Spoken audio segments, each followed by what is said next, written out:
నమస్తే. శ్రీ పరంజ్యోతి భగవతే భగవాన్ మహిమను చూద్దాం. హైదరాబాద్ నుండి విజయలక్ష్మి గారి ఆరోగ్య ప్రాప్తి దివ్యానుభవం ఇది.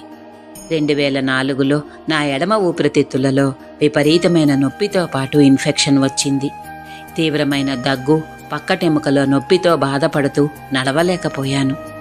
వైద్యులు నన్ను పరీక్షించి కొన్ని మందులు రాశారు. కానీ అవి పనికిరాకుండా పోయాయి. దైవ కృప ద్వారా నేను శ్రీ అమ్మ వ్యక్తిగత దర్శనానికి హాజరై అమ్మను ప్రార్థించాను. శ్రీ అమ్మ నన్ను ఆశీర్వదించారు. 10 రోజుల్లోనే నేను కోలుకున్నాను. మరుసటి సంవత్సరం నాకు కుడి ఊపిరితిత్తులలో సమస్య వచ్చింది. మళ్ళీ నేను శ్రీ అమ్మ వ్యక్తిగత దర్శనానికి వెళ్ళి ఆమె ఆశీస్సులు కోరాను.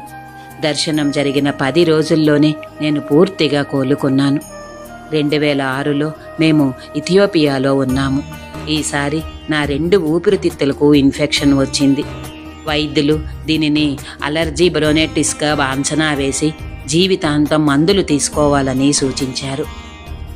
భారతదేశంలో ఉన్న మా అమ్మగారికి నా పరిస్థితిని వివరించి శ్రీ అమ్మ వ్యక్తిగత దర్శనానికి వెళ్ళమని ఆమెను అభ్యర్థించాను. ఈసారి నాకు శ్రీ అమ్మ ఆశీస్సులు శక్తివంతంగా లభించాయి. నా నొప్పి, ఇన్ఫెక్షన్ అంతా మరలా 10 రోజుల్లోనే మాయమైంది.